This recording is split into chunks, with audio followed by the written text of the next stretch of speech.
Assalamualaikum warahmatullahi wabarakatuh. Perkenalkan, kami dari kelompok 5 akan menjelaskan materi tentang identifikasi virus. Nah, kelompok kami terdiri dari 5 orang. Yang pertama ada Mbak Risma Ismawanti dengan NIM 236011831. Ada Mbak Nita Handayani dengan NIM 236011833. Ada saya sendiri Alfiani Masrurah dengan NIM 236011834. Selanjutnya ada Mas Saifullah Mahing dengan NIM 236011846, dan yang terakhir ada Reza Novadiari dengan NIM 2360167. Materi pertama akan disampaikan oleh saya sendiri Alfiani Masrurah, kemudian dilanjut dengan materi kedua Mbak Nita Handayani, selanjutnya ada Mas Saifullah, yang keempat ada Mas Reza, dan yang terakhir ada Mbak Risma. Sekarang kita lihat videonya.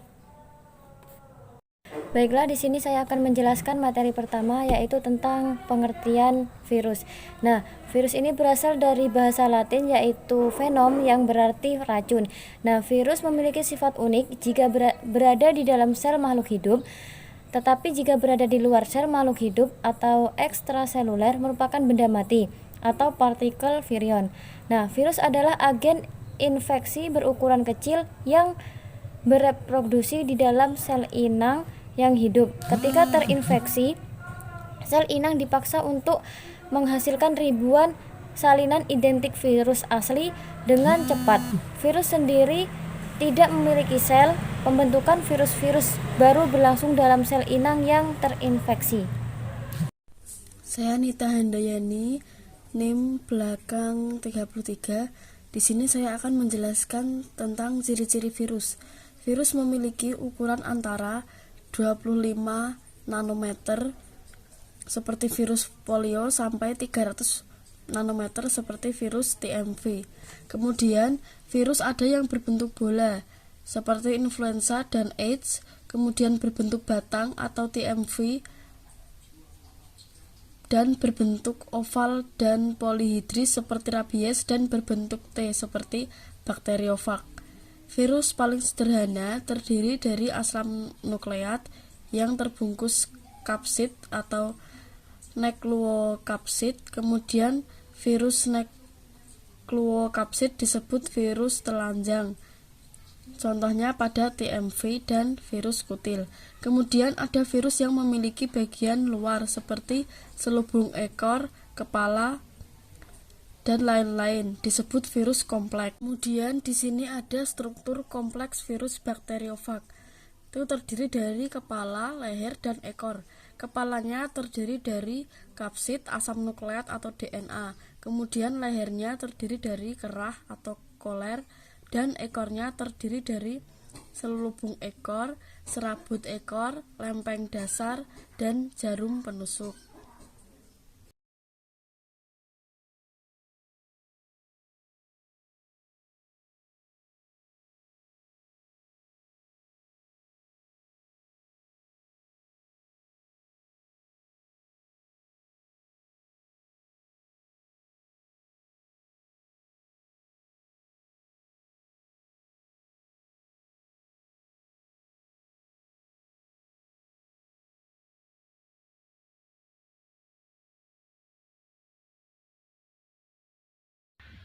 Dan yang selanjutnya, berdasarkan jenis inangnya, virus dibagi menjadi 4 kelompok. Yang pertama, virus penyerang bakteri, yaitu virus yang inangnya mengandung materi genotik berupa DNA.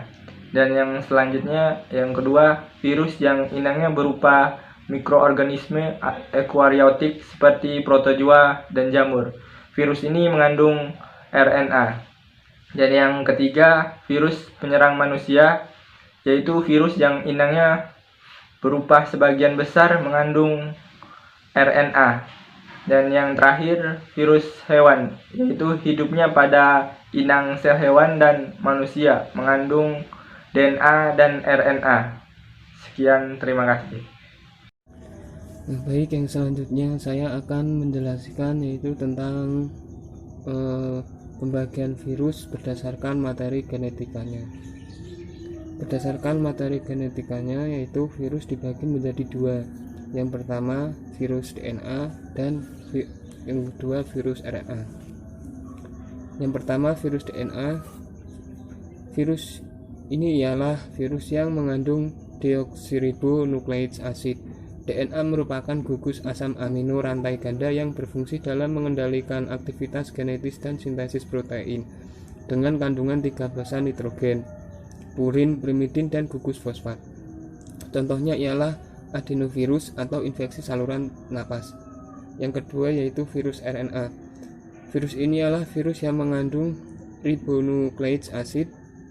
RNA adalah gugus asam amino rantai tunggal yang mengandung 2 basa nitrogen, yaitu purin dan pirimidin. Hanya saja berfungsi untuk melakukan sintesis protein. Contohnya yaitu myxovirus atau influenza. Terima kasih. Baik, perkenalkan, nama saya Risma Isawanti, NIM belakang 31. Di sini saya akan menjelaskan tentang perkembangbiakan virus. Virus berkembang biak melalui replikasi atau penggadaan. Pada prinsipnya, cara perkembangbiakan virus pada hewan dan tumbuhan mirip dengan yang berlangsung pada bakteriofag atau virus yang menginfeksi bakteri. Nah, pada bakteriofag terdiri dari 2 jenis, yaitu ada infeksi secara litik dan ada infeksi secara lisogenik. Yang pertama, infeksi secara litik. Infeksi secara litik terdiri dari fase absorpsi, fase penetrasi, fase replikasi dan sintesis, fase perakitan, serta fase pembebasan. Yang pertama, ada fase absorpsi. Pada fase absorpsi ini, PEG melekat di bagian tertentu dari dinding sel bakteri dengan serabut ekornya. Daerah pelekatan itu disebut daerah reseptor. Yang kedua, fase penetrasi. Di sini, bakteriofag memiliki enzim lisosom yang berfungsi untuk merusak dinding sel bakteri. Setelah dinding sel bakteri terhidrolisis, maka DNA PEG masuk ke dalam sel bakteri. Yang ketiga, ada fase replikasi dan sintesis. PAG merusak DNA bakteri dan menggunakannya untuk bahan replikasi dan sintesis. Pada fase replikasi, PAG menyusun dan memperbanyak DNA. Pada fase sintesis, PAG membentuk selubung protein atau kapsid baru. Yang keempat, ada fase perakitan. Komponen PAG akan disusun membentuk PAG baru yang lengkap dengan molekul DNA dan kapsidnya. Yang terakhir, ada fase pembebasan. Setelah fase dewasa, sel bakteri akan lisis atau pecah, sehingga PAG baru akan keluar. Jumlah virus baru ini mencapai 200 buah di setiap satu sel bakteri. Pembentukan partikel bakteriofag melalui siklus litik ini memerlukan waktu 20 menit. Nah, itu pembelahan secara litik. Yang kedua, ada infeksi secara lisogenik. Terdiri dari fase absorpsi, fase penetrasi, fase penggabungan, fase replikasi. Nah, untuk yang pertama, fase absorpsi. PAG menempel di tempat yang tepat pada dinding sel bakteri, sama seperti fase litik. Yang kedua, ada fase penetrasi. PAG melepas enzim lisosom sehingga dinding bakteri